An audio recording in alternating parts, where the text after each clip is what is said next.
And get started.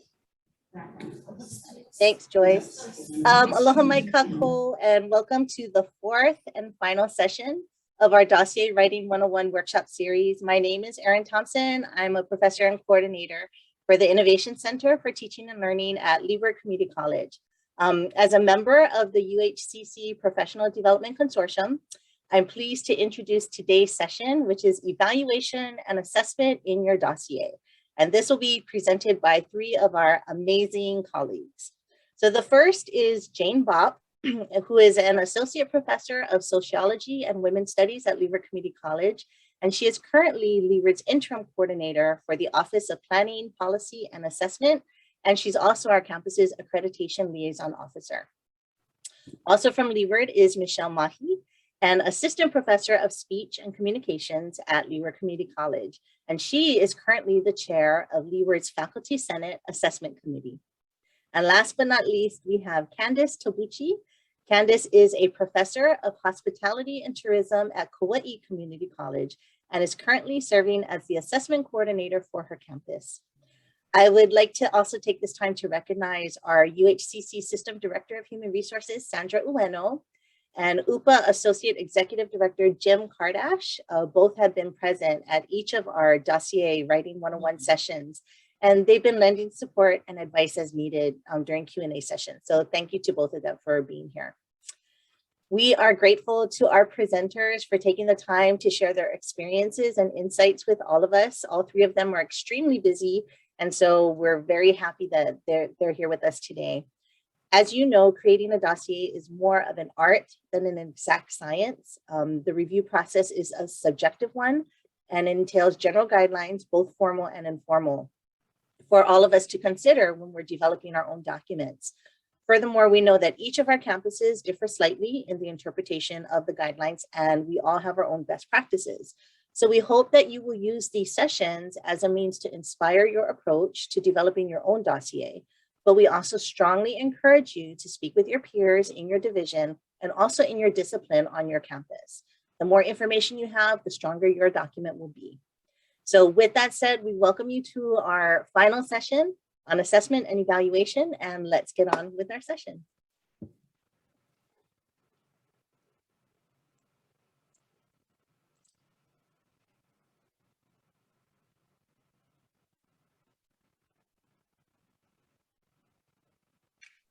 So I had to remember to unmute. Thank you, Erin. All right, and thank you everyone for showing up. I know there's been several series, and I think there's a lot of great information that's being shared. So there may be a little bit of repetition on some of our presentation, but we do thank everyone for coming.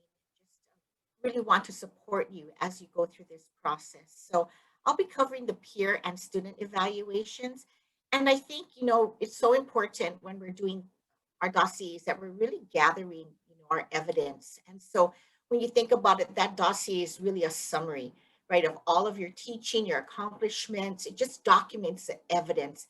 And I think that's a really important keyword, is that evidence that really supports your tenure and or your promotion.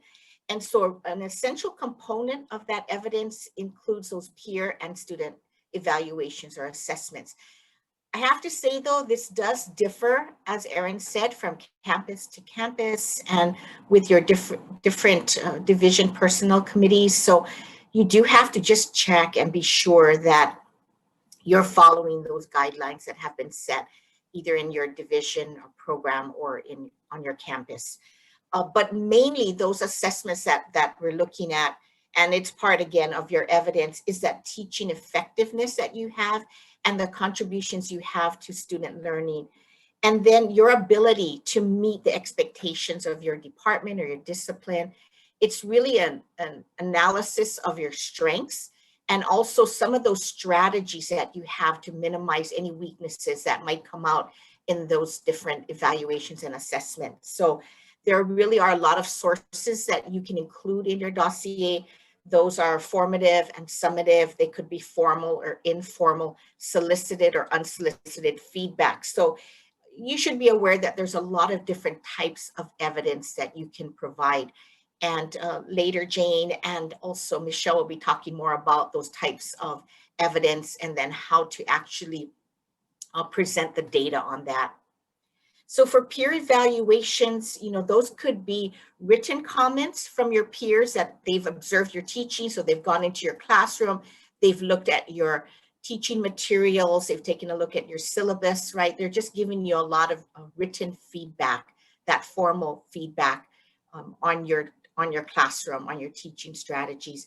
And it's usually a general assessment. So they're just looking at a lot of things in your classroom. Now, granted, it's usually for one class period, so it's not for a length of time, but you have different types of peer evaluators, different people coming in. So they're all looking at these different aspects of your teaching, the effectiveness of your delivery, the different methods you're using to engage students, and just the observations they've had on your lecture, your content, and how you're engaging students as well in the classroom. So they're also looking at that professional manner, and of course, again, that classroom management. So peer evaluators are just looking at all different aspects. Again, it's so important that we do more than one peer evaluation, because everyone's going to see different aspects, and you're going to be teaching different classes, usually different sections.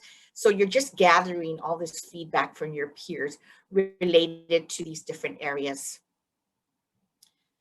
So again, those evaluations can be solicited or unsolicited. So solicited is you can ask for a peer to give you some feedback, maybe some formal extra type of letter or a confirmation of what they've witnessed, maybe not only in a classroom setting, but maybe just in working on other types of committees or things like that. So that can be solicited, where you ask someone for that type of evidence, or it could be unsolicited. So someone just sends you an email or sends you a letter or a note telling you how they've enjoyed being in your class, or how they've enjoyed working with you on a committee, and some of your strengths that they have. So you can provide those types of evidence as peer evaluations. And I think it's just so important that you really need to know what your campus requirements are. Some campuses require 2 peer evaluations per semester. Some could be 2 per year. So you do have to look at what those requirements are. And your peer evaluators, we're also looking at, when they're doing that type of assessment, they could be faculty that are in your discipline or in your division, but they could also be administrators. They could be faculty outside of your discipline as well. They could be a counselor or professional development coordinator, or other types of faculty or campus coordinators. So you want to also include on that how you relied on that collegial feedback to evaluate or to improve your teaching abilities. And you can avoid that bias sometimes by really reaching out and looking for other sources of peer reviewers, right? Because sometimes, if you're in a small program or a small division, there are only a limited amount of faculty that are going to be able to peer evaluate you. So you want to look for other sources of reviewers. So really try to avoid some of those biases by expanding, right, your network as far as those reviewers. And then making sure that you're conducting those evaluations on a systematic basis, right? So you're continually looking for that feedback.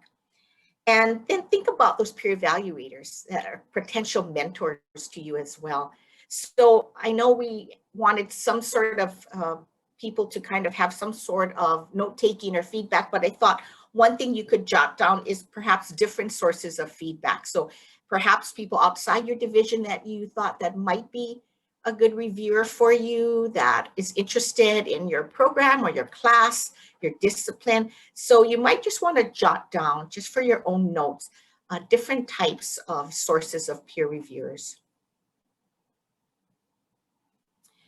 And then the other assessment we're looking for is student evaluation. So again, this could be summative, where you perhaps are getting a mid-semester type of feedback. You just want a little bit of feedback and comments from students. This could help you with your summary, summarizing your data collection. It could show how you're scaffolding the assignments in your class, and perhaps how the students are learning from those assignments. And then we pretty much all use some sort of formative, either our course evaluation system, or if you have another type of system that you're using, that's where you're going to get a lot of those quantitative scores, right, and comments there. And then again, those written comments. So you can get those from students as well. They can provide you with, again, those solicited or unsolicited. You can have examples of students' work and how they were successful in meeting your learning outcomes. You can also have focus group discussions. That's an excellent way of adding those to your student evaluations and getting that student perspective on your classes. And lastly, I know sometimes there are some concerns with student evaluations. Sometimes faculty may feel that, students really don't have the knowledge to evaluate the faculty instruction, or sometimes student evaluations can be based on sort of that performance aspect, how well they're engaging students, or they have a lot of bells and whistles and things in their lectures. Sometimes evaluations don't seem to be related to student learning, and sometimes that's a concern. And there's also massive amounts of data collection to analyze, and that can sometimes be overwhelming for faculty as well. There's also that halo effect, right, where the students might really be able to relate to you. They might think you're really nice, and that sort of colors the way that they evaluate you as well. Sometimes you have those outliers too, that really love your class, or they really hate your class, whatever that may be. So sometimes you get those outliers. The thing to remember though is always that we're looking at ways to look at what our strengths are and perhaps where we're having some of those weaknesses. So even if sometimes you have those outliers or you have that halo effect happening, you still want to strategically really analyze what your strengths are and perhaps where you're missing something. What are some of those soft spots, right? And how you're going to, I think the important part is, how are you going to address that? What are some strategies? What are some things you can do to address those areas that may be perceived more as weaknesses? So you will find in your peer evaluations, your student evaluations, there's going to be those comments that you're going to receive. So sometimes I just say, look at that and just sort of see what is that underlying issue on it. What are some of the things that you need to work on? So I think your dossier needs to contain that. It needs to show that you recognize that there are areas to improve on. And these are some of the steps that you're taking to improve in those areas. So whether it's teaching strategies or some of the materials, the methods that you're using to teach. So whatever it is, you want to look at ways that you can sort of pinpoint, exactly where you think you might need some professional development or a little bit more coaching or more experience in certain areas to improve on. And that was mine. Thank you. So I'm going to turn you over to Jayne. Okay, thank you. Should I just go like ding when it's time to turn to the next slide, or I don't know, like the old film strips? Now I'm dating myself. Okay, so everyone, I'm going to be talking about assessing those dreaded student learning outcomes. And so I'm going to talk about a way that makes it really easy to do it, because I know sometimes it can be overwhelming. Ding. Okay, well, first I just want to say, like how Candace was talking about the results from peer feedback or from students, and it's the same with the student learning outcomes, the assessment. It's okay. I know a lot of us are afraid that if we have really crappy outcomes or we have really crappy student evals, that's bad. And it's actually not. It's really okay. It doesn't matter what the results are. What matters is that you address them, you talk about them, you acknowledge them, and then you strategize, you state a plan of how you're going to address them if they're not as stellar as you or your division may like them to be. So it's really okay. I don't think it should be anything to be afraid of. It's only a problem is if you don't acknowledge it or you don't say how you're going to do it. So anyhow, all of you have institutionally approved student learning outcomes for your classes. Sometimes they use the same words, CLOs, course learning outcomes. And I know at Leeward, these are required to be on our syllabus. I don't know about the other campuses, right? And so The approved SLOs can be found on Kauaʻi. I think everybody uses Kauaʻi except maybe Manila. So that's the KCMS. And you need to ask, you can ask your division chair if you don't have access to that. But I've been in workshops where somebody said that they didn't like the SLOs for their class, so they made up their own. Yeah, no, you can't do that. I've also taught a class for a few semesters and assessed all 3 SLOs only to find out there was actually 4 SLOs that were in Kauaʻi that I didn't know about. So anyhow, it's really important to know what they are, the official institutional ones, and then to use those. And so when you set up your class, it should be designed to ensure that all of the students can meet all of those SLOs by the end of the semester. Ding.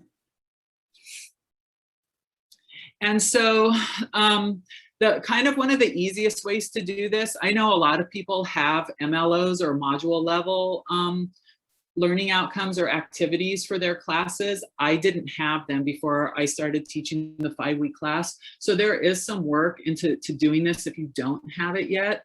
But ideally you would come up with MLOs, module level learning outcomes. And so those are the activities that you're doing each week to address the SLOs. And so your course is made up of learning activities. I'm sure all of you do readings or lectures or videos or activities, right? And so these are where students have access to learn about and understand the SLOs.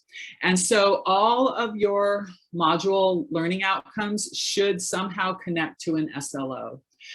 Pro tip, a lot of times textbooks have, you know, at the beginning of the chapter, they're like, in chapter 1, we will learn about blah, blah, blah, blah, blah, and blah, blah, blah, blah, blah, and blah, blah, blah, blah, blah, and blah, blah, blah, blah, blah, right? Those are MLOs, actually. So if you have a textbook, or at the end, there's a review in the textbook, the review is, you know, of what those were actually the MLOs for that chapter. So you can also kind of harvest the information from those to help you craft your own if you don't have those. So you can see I'm going to be using my class to do that. So you can see that for each week, I broke out the learning activities. Okay, ding.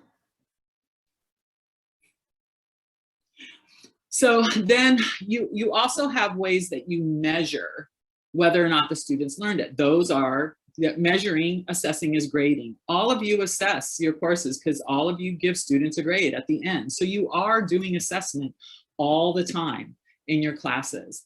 And so you're either doing quizzes, or they have to write reports or papers, or do a lab report or a demonstration or create something, right? So those are your assessments that you're using to measure whether or not they achieved the MLO, which is connected to an SLO.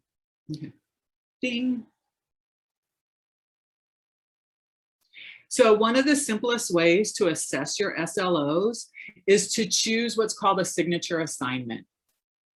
Right, so what that means is that you look at your assessments, those activities that you grade, that you use to measure whether or not students learn something, and then you pick one that you think best meets the SLO.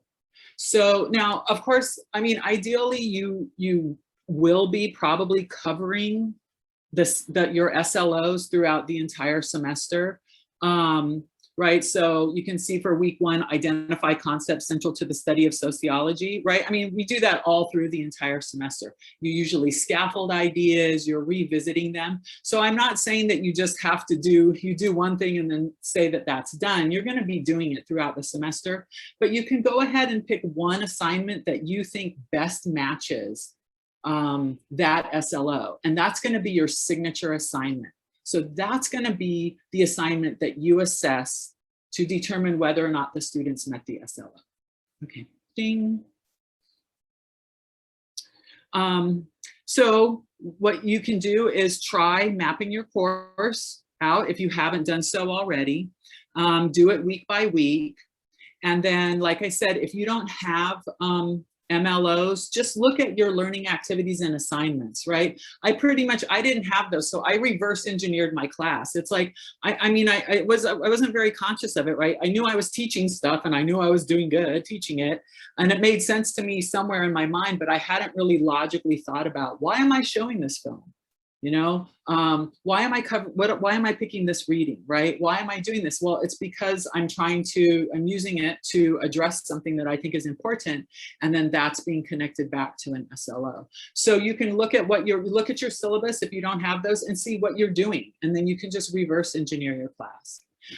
So once you kind of come up with the MLOs, then you can go ahead and connect those to the SLOs, those institutionally approved SLOs. And then you can pick which one of your assessments best measures that. If you find out that there's not a direct connection between your MLOs and SLOs, you may want to reconsider your learning activities. So I remember when, like I said, teaching that a 5-week class, and we went through professional development and all this stuff for it. You know, when you're teaching a 5-week class, you don't have a lot of room for extra fun stuff. So a lot of times there was stuff I was doing, like I was showing a video just because I liked it, because it was good, right? I wasn't assessing it. There wasn't an assignment related to it, right? It indirectly, I mean, it's sociology, we can connect almost everything. It indirectly, right? But so I'm like, okay, well, maybe I don't really need that, right? So you can see that if you're teaching things that don't directly connect to an SLO, you may want to reconsider why you're doing that. Also, if you are teaching things that you're not assessing, that the students don't have to demonstrate an understanding of, you may want to reconsider that too. And then if there is a huge disconnect between what you're actually teaching in your SLOs, so like that colleague that said, oh, that's not what I teach in my class, so I wrote my own SLOs. If that's the case, then you might want to reconsider. Maybe the division needs to revisit that class, right? If that's not how it's being taught anymore, if that's not relevant. And then as the division you guys can rewrite the SLOs to make them more current and more appropriate. Okay. Ding. So that was quick and dirty. There's a handout that is in your week 4 folder that's called an SLO quick guide that covers everything I said, and it gives a little bit more detail on how to do that. There's also an online, there's a link to a UH online mapping, course mapping. It's like an Excel or something. So you can also use that if that works for you to practice mapping your class out. Okay. Hi, everyone. My name is Michele Mahi, and I will be talking about analyzing, synthesizing, and presenting your data. But before we do that, I think we're doing pretty good on time. So maybe we can just take maybe 2 minutes to sort of apply what we learned, especially in Jayne's, what she just said about mapping, because we will be talking about that, a little bit about that in my section. So signature assignments, let's maybe just take 2 minutes, jot down, think of one specific class, and jot down your SLOs, just number them 1 through whatever, and think about what your signature assignment might be for that specific SLO. So just take 2 minutes, brainstorm. What do you think you might use? Thanks, Michele. I think I was supposed to do that.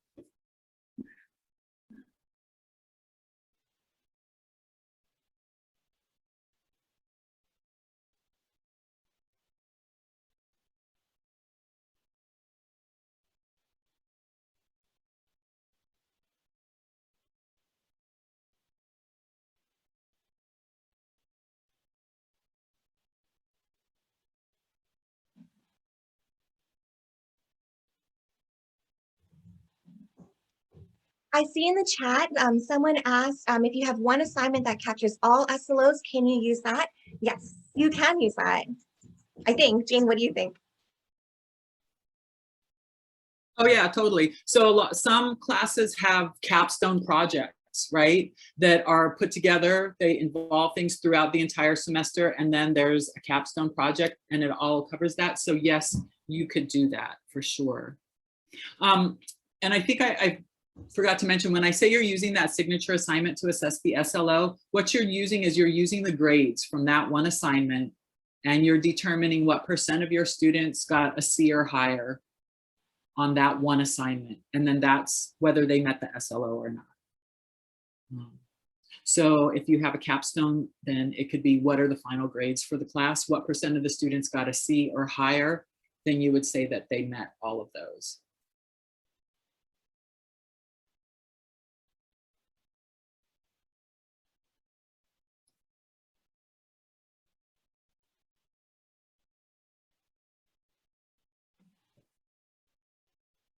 So Brandy asked, do you count grades based on the students that submitted or based on everyone enrolled? So I think that differs from course to course. Jayne and I both get asked this question, and sometimes we give different answers. I'll answer first, and I'll let Jayne give her answer, and if Candace has an answer too. So personally, I count them if the student is still enrolled in the course. Unless they're like a no-show that was never there from the beginning, I count them, because sometimes like students won't even submit an assignment because maybe they really don't want to do it and they think they're going to do terrible on it. So I still think that should be part of the count. And you might want to examine your assignments and maybe why students aren't submitting it. So that's my opinion, but I know that Jayne has a slightly different one. And No, I have the same opinion. Okay. If it's the end of the semester and the student just stopped participating in the class and they're not in the class anymore, then I would say, yeah, you don't have to include them. But the thing is that if that signature assignment is what you're using to assess the SLO, if they don't turn it in, you don't know whether or not they met the SLO, right? And so they did not meet it because they didn't turn it in. And that becomes an interesting thing though. So what happened was, for my Soc 100 class, the final paper was to assess one of the third SLO. And so what happened is lots of students who stayed in the class never were turning in the final paper because the grade for it was so low, and they had already received a B in the class, or A. Some of them even already just made an A in the class. And so why should they even bother to turn in the final paper, right? And so that problem, so many students were not demonstrating meeting that, not because they didn't meet it, but because of how I had created my class.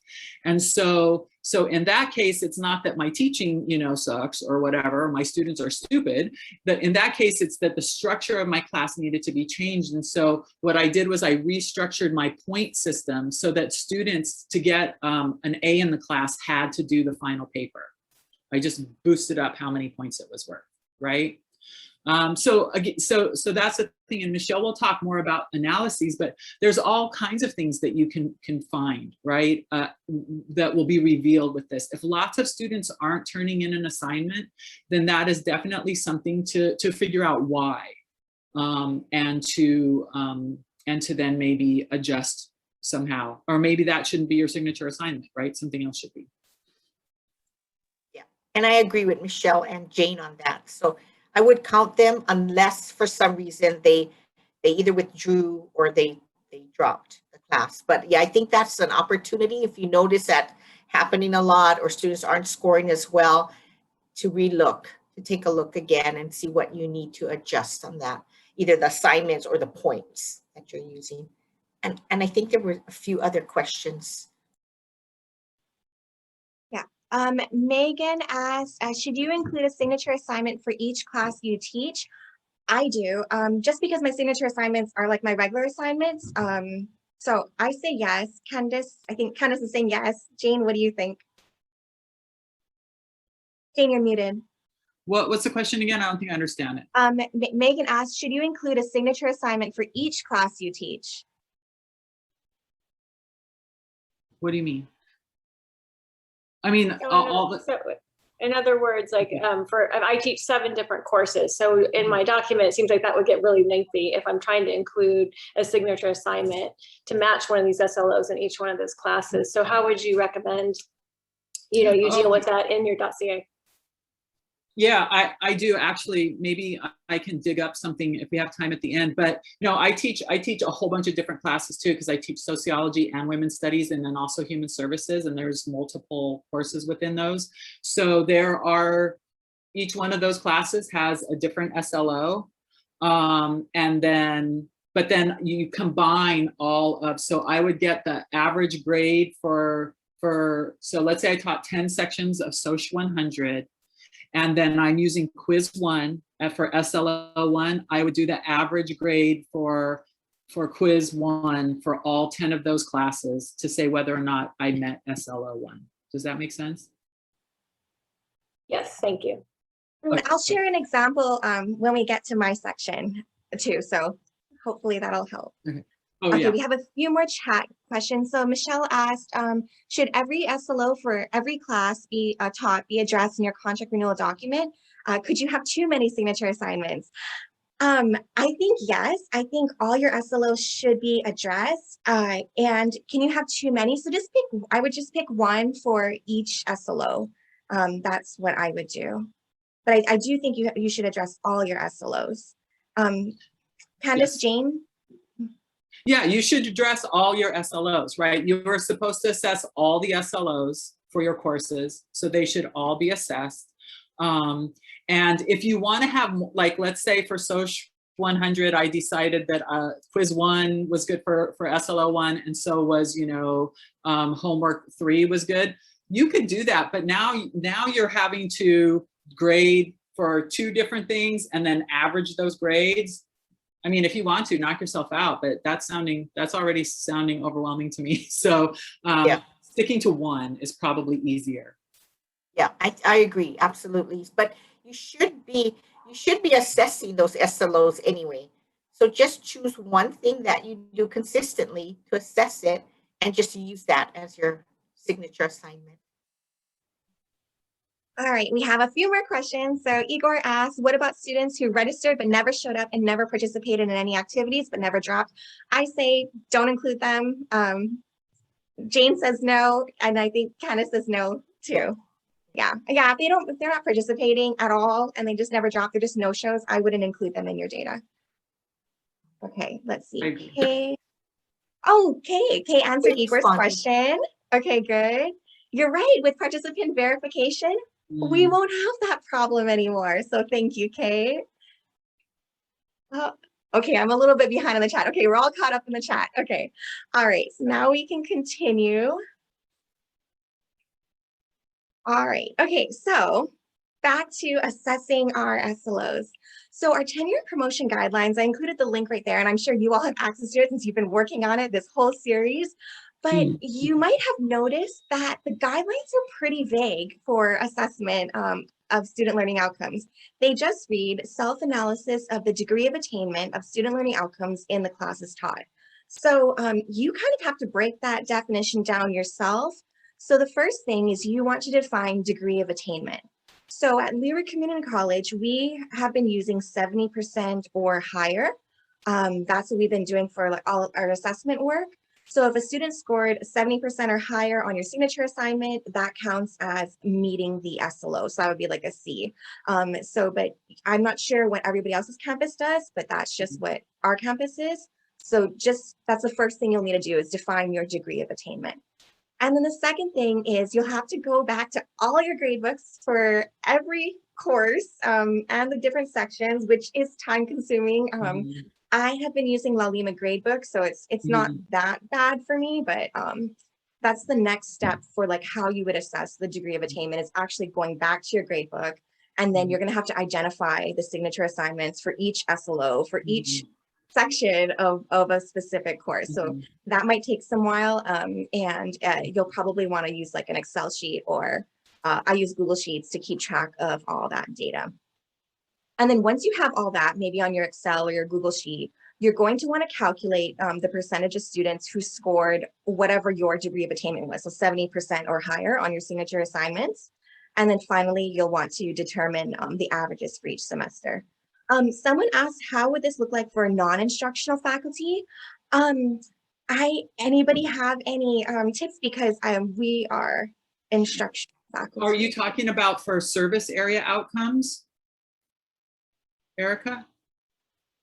Right, so for service area outcomes, those are measurements, and then those should be measurements. So let's say for let's say for the library, they're going to, their service area outcome is that they will, you know, provide, they will keep their collection current and have a variety of accessible stuff or whatever. I don't know, whatever it is, they can make it up. So then the data that they would collect from that would be, you could do evaluations from users. You could demonstrate that you have, you know, 4,000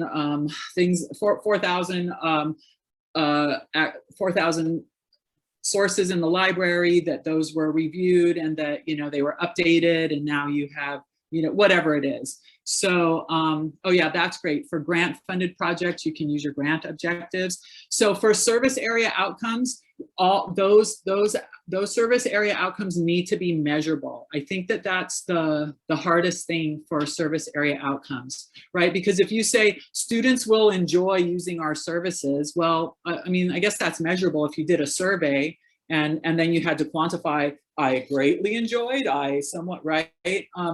But those need to be measurable, and yeah, that's a whole other ball of wax, but I could definitely help you with that. If you wanted to, you can feel free to email me. So just a general question. So much of the data that we collect are done in a group effort versus an individual effort for non-instructional faculty like myself. So when I'm talking about that kind of data in this, in my dossier, is that okay? I mean, Totally.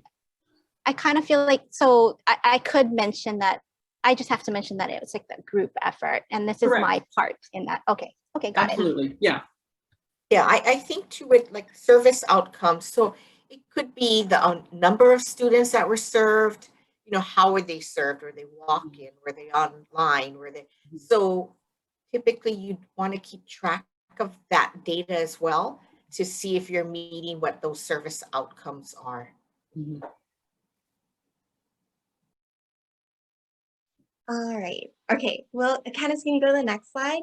And thank you, Jayne and Candace, for adding on, because as an instructional faculty, I don't always know about service and how I would report that. So we're still lucky. Jayne and Candace can add and give their perspectives. So this is, again, an example for like an instructional faculty. So I guess non-instructional may be able to adapt from this, but the next thing you want to do is create a table table. And this is what I did for one of my courses. This is a sample table. But basically, this has every semester of the period that's being evaluated. So these are the different semesters, and these are the different SLOs that I would have defined in my narrative. And then these are the percentages, hypothetical percentages for how many students met the learning outcome. So this is data from the signature assignments. So say for hypothetically, so for student learning outcome 1 in fall 17, 60% of students, they met or exceeded the learning outcome. And that would be defined as scoring 70% or higher on the signature assignment. So this table just shows that information. And then here's examples. So like at the bottom, you can do averages for each semester, and then tell us like how many students are part of this sample. And then in the far right column, there's averages for like the SLOs in general. And then how many students total. So then I do like a data table like this for every course that I teach. Okay. Let's see. And then, okay, so Candace can go to the next slide. So once you do you create like a data table like that, it'll be a lot easier to analyze your data. So here are just some general questions you might want to consider. This is for a course. So which SLOs are students generally meeting? And why do you think that is? Why is it that you think they are doing well in this? And then another question related would be like, which SLO do you think students are struggling with and why? And so go back to your data and sort of use that to back up your responses. Okay. And then for like SLOs that students might be struggling with, you might consider things like, is there an issue with the signature assignment you selected? So for example, the directions. So go back, reread the directions. Maybe they're not clear, or maybe the rubric. Maybe there's like an issue with the rubric as well. So how you're actually assessing the signature assignment. And then also consider, do you think the assignment needs to be scaffolded? Maybe you need to break it down a little bit more for these students. Are students not submitting the signature assignment? So Jayne had touched upon that earlier. I had a similar experience like with a final where it wasn't worth that many points at the end, and some students just weren't submitting it, and I was using that as a signature assignment. So I think that might be a common, maybe some issues, so you might want to think about that. And then also when you're analyzing the data, you might also consider what are some trends that you're noticing? Is there changes in attainment rates from semester to semester? Why do you think that happened? Did you do something different? Maybe you tried something based on what students said in the last semester. Maybe it worked. Maybe it didn't work. That happens to me sometimes where students give me advice. They're like, oh, you should do this in your class. And I try it and it like fails sometimes. So it's okay if it doesn't work, but you want to like look for these different trends. So maybe we can take a moment, think about those of you that are non-instructional faculty. What are some ways that you can analyze your data? So if maybe if anybody wants to share verbally right now or in the chat.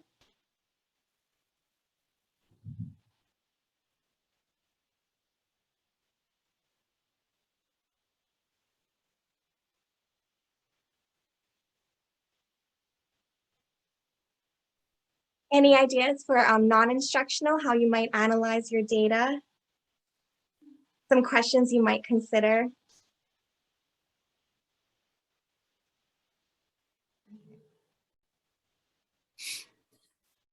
Well, I think Erica, you know, her question is good because if it's a group effort, right? So let's say if it's in counseling or something, then I'm sure that the department is already kind of talking about this and planning, you know, and thinking about it. So if there was something with, you know, students aren't coming in and going through a new student orientation or whatever it is, and that was one of the service area outcomes that you wanted to ensure that students would have that so that they would be more successful, then you could, then you would be talking about, well, what did the department, right, or division decide that they were going to do? What strategies did they employ?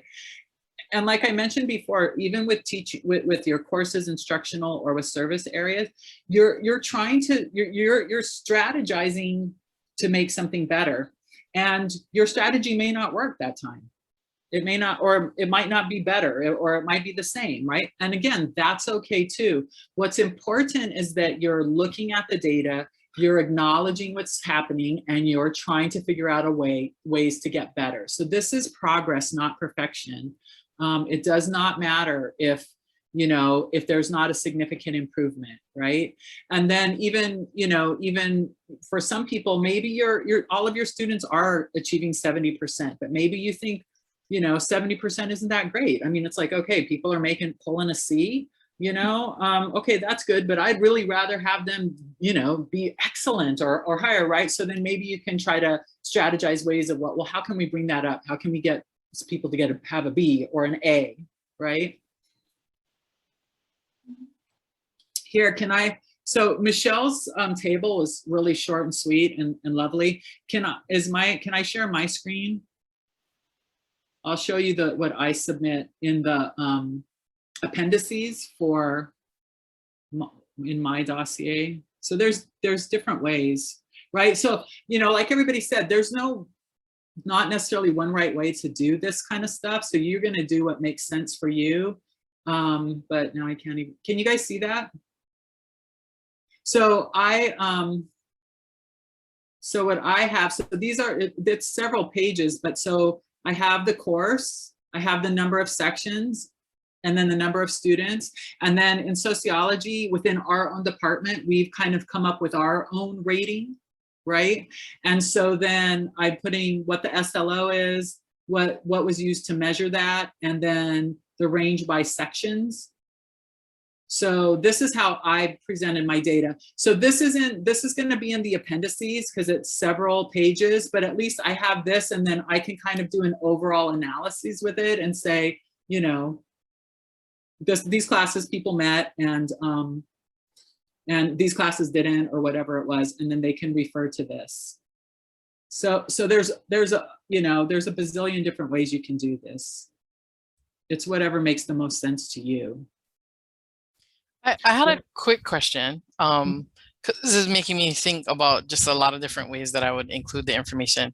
So as a counselor, technically, I guess I am considered non-instructional, even though I do teach. and Right. actually a lot of counselors teach.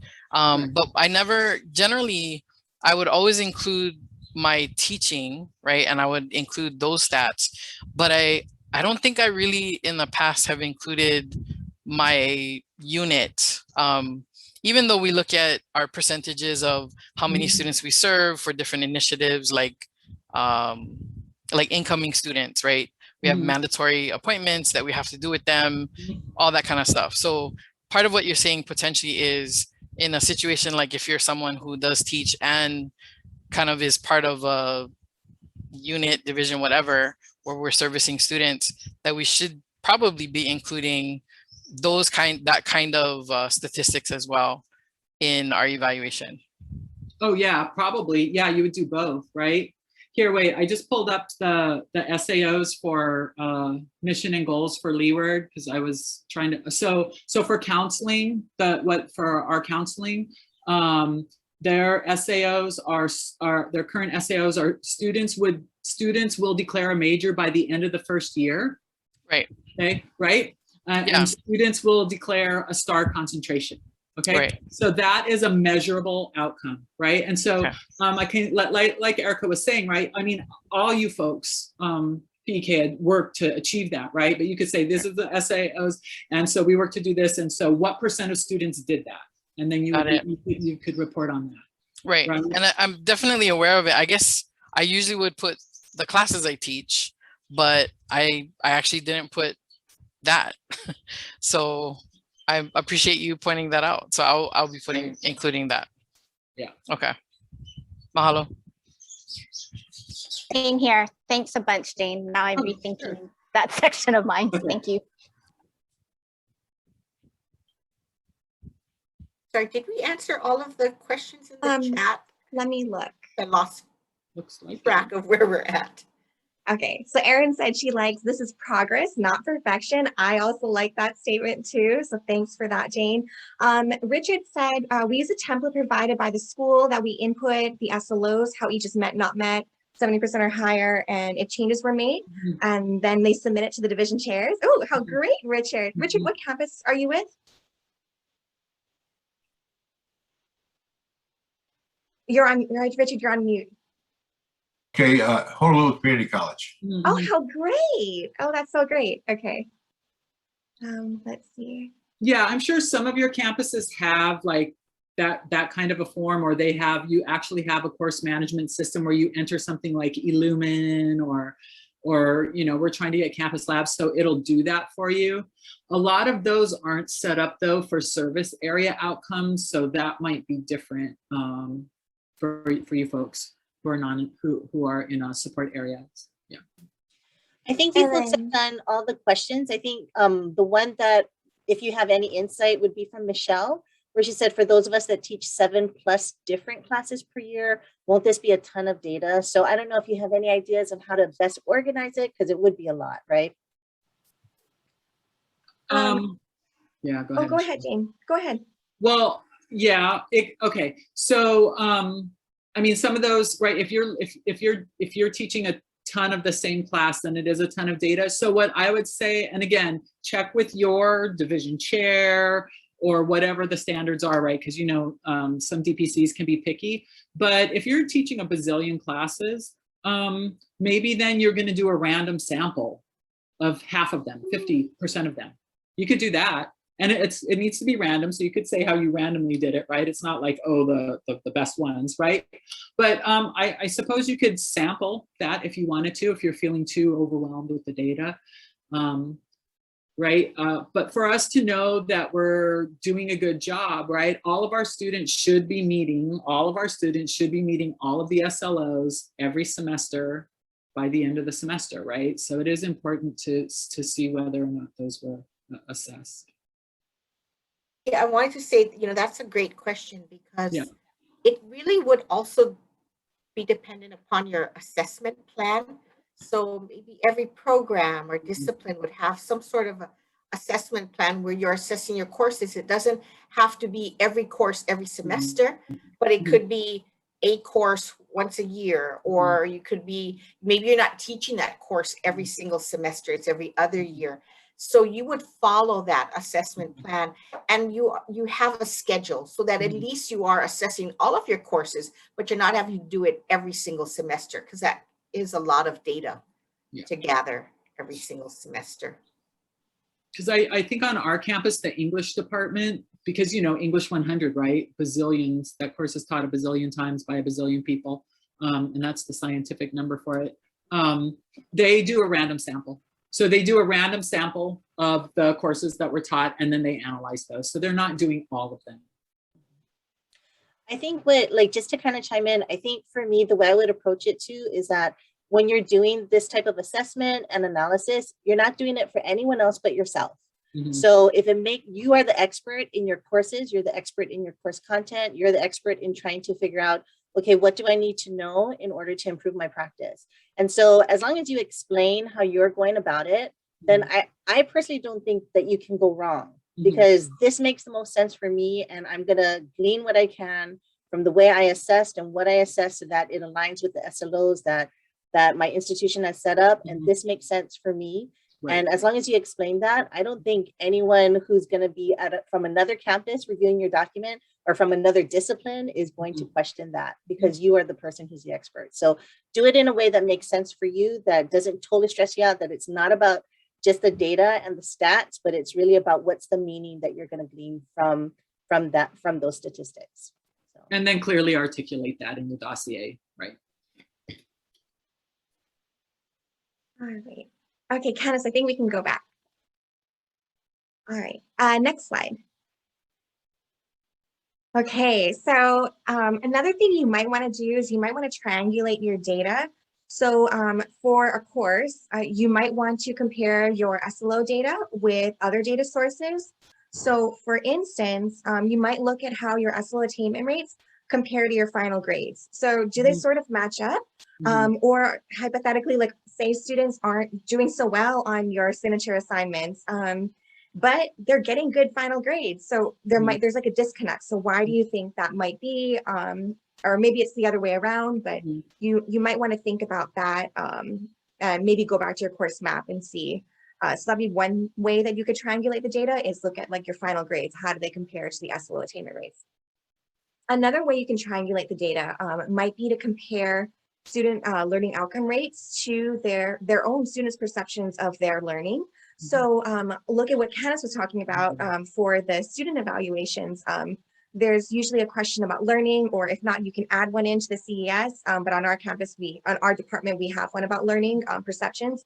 And then you can look at the quantitative data, as well as maybe you can include a qualitative question in your course evaluation survey, where you ask them about, you know, like their perceptions of how much they learned in the course. And you can see if that connects to what you're getting with for your signature assignments and even your grades. Okay. Next one. Okay, lastly, once you've done all that, you've gathered your data, you've analyzed everything, you want to present your findings. So what I do is I have a table for each course, and then in that table, it's sort of like the example I showed you where I listed all the SLOs and then had all the rates. I would also like link things like, since we're doing electronic dossiers, I would link things like the signature assignment that I actually use, and stuff like that within my narrative. So I usually do a table, but you could also do a graph. So a graph might be nice to see like changes. So say like the first semester of your period of evaluation compared to like where you are now, has that like increased? And then you also want to, so in your analysis, you might explain like your key findings and how do you explain the results? So why do you think students did the way that they did? What have you done to improve student learning?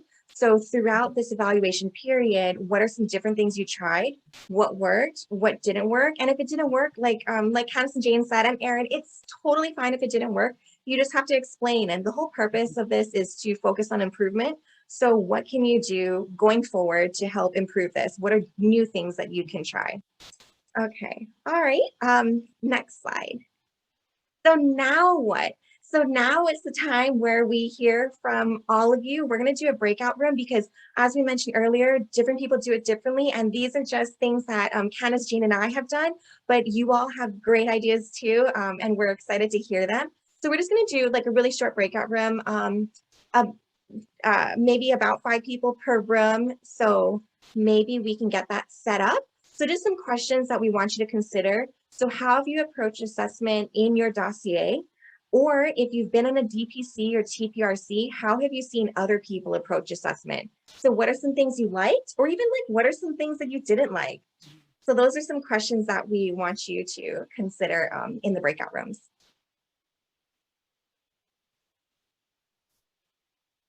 For all of that, does anyone have any insights that they want to share from the breakout rooms? Something interesting that you learned, a way of approaching assessment for your dossiers? This is Tim over on Maui. I teach English. And we were talking about the fact that, you know, first of all, when we, in our documents, when we write about professional development and whatnot, you know, we talk about the knowledge we've gained. And then in turn, we should, you know, take extra steps and talk about the fact that the professional development, as it's benefited us, here's how it benefits our students back into the classroom.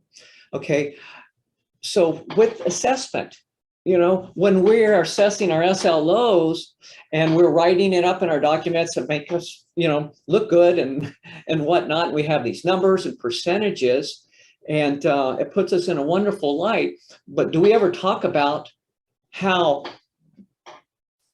that benefits the students? Yeah, you know, we're assessing, we're realizing that, you know what, I need to change this or I need to change that. But do we ever talk about that and how that change is going to help the students, help our students? And that's another thing. I said our students in our document, you know, not the students, but my students, our students, are, you know, yeah. So that was kind of the gist of our conversation. And I don't know how many people take the extra step after showing graphs or numbers or charts and say, you know, X number of my students or the percentages are passing with this grade or that grade. But, you know, when I do have to change, here's how it benefits the students in my class. Yeah, that's all. Sorry. Yeah, no, that's a great point, right? There's you present data and then there's so what, right? So you're talking about the so what part, right? Which is the interesting part, which is the use, yeah. Absolutely. And then even, you know, and then what about on a larger campus level, right? I know we're not doing this at Leeward, right? This is a goal, right? But we, you know, everybody has to assess their SLOs, but then what's the so what of it? Are they improving their classes? What does this mean for the institution, right? There's some folks say with respect to equity, it would be important to see, well, do we break down SLOs, achievement? What if we looked at it by ethnicity? Would we see differences? You know, maybe 70% of students are meeting the SLO, but what if we broke it down by ethnicity, right? Or gender, right? Or Pell Grant, you know, financial status, right? We might start to see disparities, right? And so then that's an equity issue, right? Then how can we ensure that all students can succeed well, achieve SLOs? Yeah, so definitely there's a lot more so what's that we could do with that.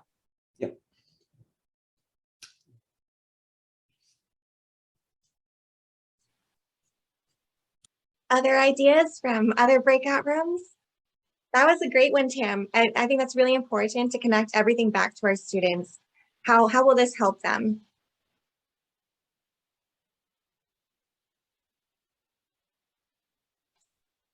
I'll just share from our breakout room, we had a couple of non-instructional faculty.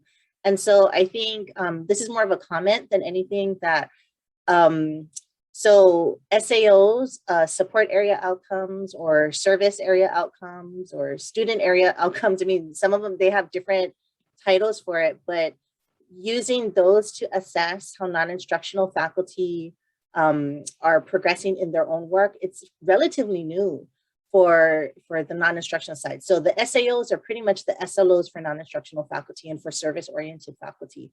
So I think that's something that we'll probably start to see a little bit more in our dossiers, but I think it's still kind of new. So whereas maybe counselors, for instance, who teach have been including the SLO assessments in their documents, the SAO group assessments and what that means for them have maybe not been included as often. So I think we're kind of on the cusp of starting to do that.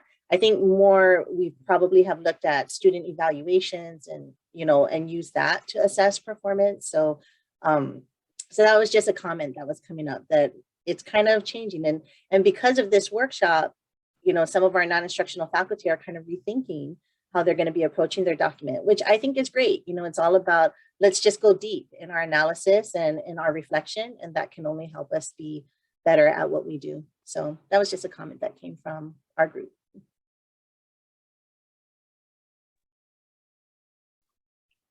Hi, this is Kay. We had Derek in our group, and he was sharing something about his area and how to assess it. And I really didn't know the answers. So since we have 3 experts with us today, if Derek is willing to share his comment, his question, I think he could get an answer. I don't want him to leave without a good answer.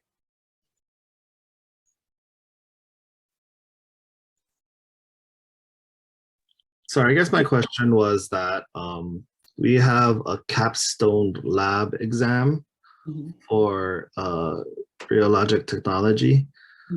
And so like it kind of covers a lot of, I guess it works hand in hand with RAD 100 and the lab.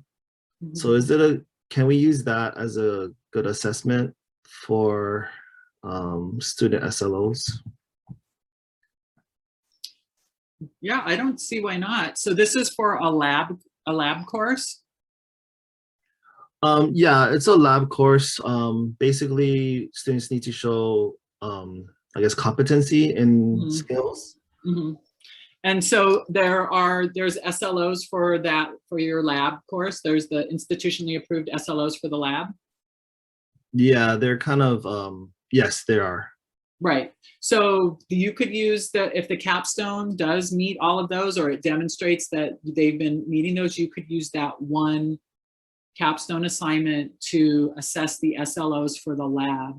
Now, I don't think you could use that though to assess for, so I don't know, I'm making this up, right? But if there's, there's a Tech 101 and then there's the Tech 101 lab, right? You couldn't use it for the Tech 101 course because that has its own set of SLOs. And so you would need to have assignments from that course to assess those SLOs, but you could certainly use that for the lab course. Does that make sense? Yeah, yeah, that's what I was thinking, because one is more just like content knowledge, like book knowledge, I guess. And the other one is skills-based and application. I think there were so many skills listed. So one of the things I asked was, rather than looking for a 70%, maybe it's just a pass-fail, because you're either proficient or you're not proficient. Right. So that's another way I thought they could assess. But to go down each one would be kind of cumbersome. Right. So that's where you have to look. And that's the thing too. You may want to reevaluate your SLOs, right? Because I know early on, like, nursing or whatever, like sometimes they might have like 15 SLOs, right? Be able to make a bed using good body mechanics, be able to, do the math to pick the right blood pressure. Like if you have, 20 SLOs, you're going to have to assess 20 SLOs. So you might want to rethink the SLOs for the class. And then, but yeah, I think a pass fail would be fine too, right? If you need to demonstrate all these competencies, and the CTE programs, like the professional arts and technology programs, or things like culinary, automotive, they really have it down, because they do have all these competencies that they need to meet to keep their accreditation. And so they have, maybe you can check with somebody from those departments and see how they do that. They have like worksheets, or, just to be able to check off that they met those competencies. Yeah, that's a great point, Jayne, because maybe a lot of competencies, but when you're looking at that learning outcome, it might encompass some of those, a lot of those competencies into a SLO, right? A learning outcome. So you might want to look at how you can combine some of those. You could still have all those competencies, but really what do you want the student to achieve in that class? What is that learning outcome? So some of those competencies may be able to filter down into just a few SLOs. This is Tim on Maui. Can I ask a question? This is to everybody or anybody. How are you defining SLOs? And I guess my question is, over here on Maui, in our syllabus, on our syllabi, we have a list of course competencies, what the students do during the class, right? Or during the course of the semester. And then we look at our SLOs as what the students will be able to do when they walk out of the classroom on the last day out, either to the next class or out into the world. And that's how we define our SLOs. The knowledge they're taking, the skills they're learning through the competencies, and they're showing how they're able to do this. Now that they've received their grade, and they tell us bye and they go out into the world. And that's how we look at SLOs. Are they able to apply what they've learned via our competencies? Are they able to apply those out there somewhere? And I just want to know if everybody, or how everybody looks at this. I mean, it sounds like your competencies might be the MLOs, right? To meet the SLOs, right? But yeah, SLOs are defined as what students will be able to do, right? By the end of the semester. Yeah. Right, yeah. Okay. Yeah, I was just curious because years ago we used to consider our competencies the SLOs. Sure. What they did in the class, and there wasn't a whole lot of thought about what they were going to do with it afterwards. Yeah.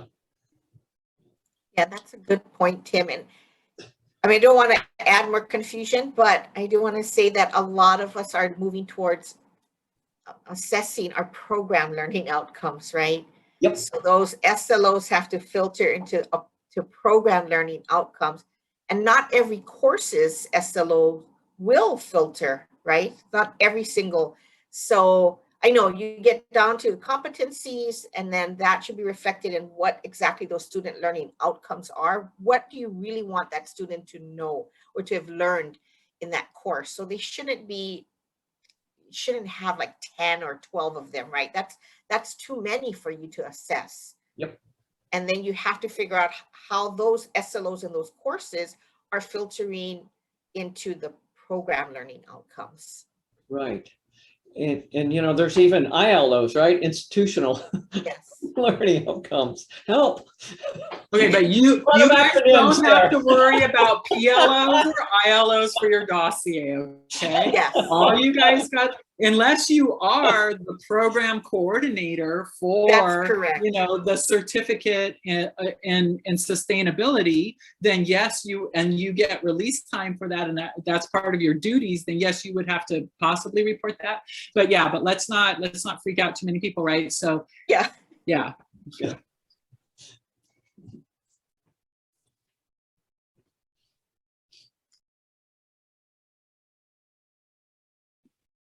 This is Jill Terizumi from Honolulu Community College, academic counseling.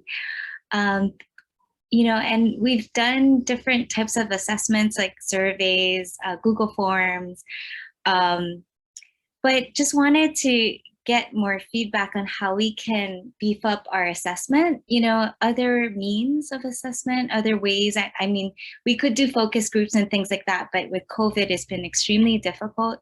I mean, we're online for our appointments. So just wanted to learn other ways I could assess, my counseling services and to make sure I'm doing what I need to be doing. So I was on a TBRC for a counselor this just recently, and one thing that this counselor did was count things like emails. How many times did they get a student email and responses? And then also like just numbers, like how many appointments did they schedule?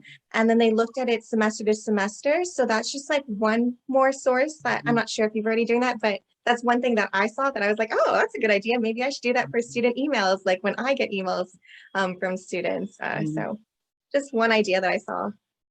Yeah, totally. With COVID, a lot of times the service areas would count how many appointments they had that day or how many students walked in.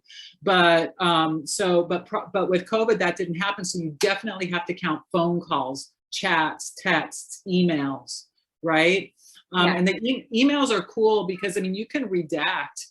You can take out the student's name and stuff, but it's kind of cool because then you have more, like what I say, qualitative data, right? So if you wanted to get really deep, you could see, well, for my counseling, yeah, students were coming in to seeing me about counseling for registration, but I noticed that, 30% of them were having trouble with childcare, or you know what I mean? So there's a lot of things that you can do that you probably have the information, you just didn't realize that you could use it and then how to present it. Okay. Does that make sense? Yes, yes, it does. Thank you.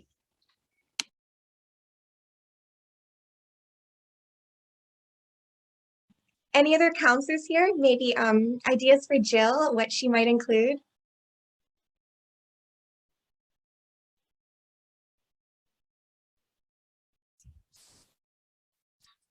Hey, Jill.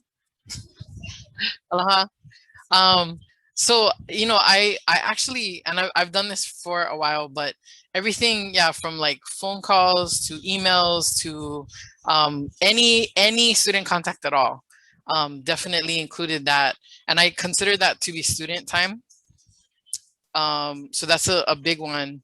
And then the other thing too is if you look at your emails, or I'm sorry, not email, I was gonna say your evaluations, right?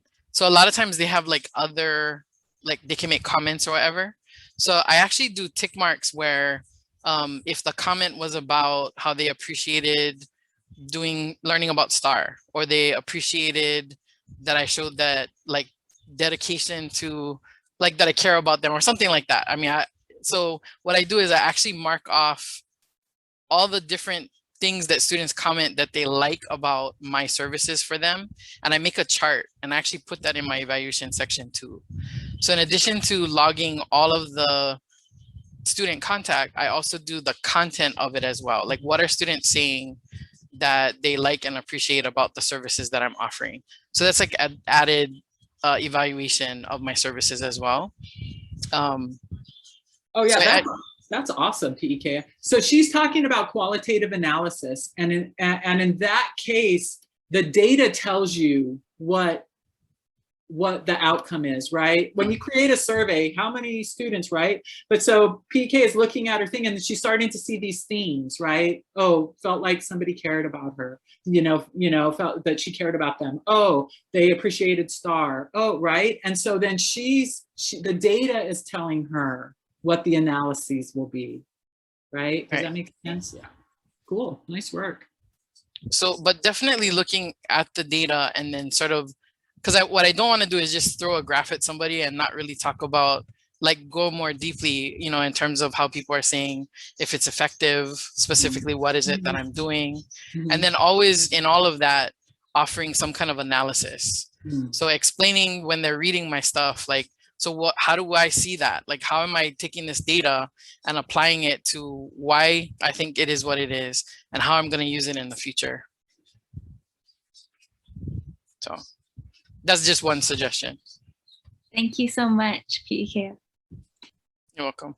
I think Jill brings up a good point, though, that, with all of this, as you folks are working on your dossiers, like talking to your peers and just getting ideas, I mean, that's definitely encouraged. So, especially people that are thinking like-minded or have similar experiences, talk to each other and get ideas on how best to assess your work.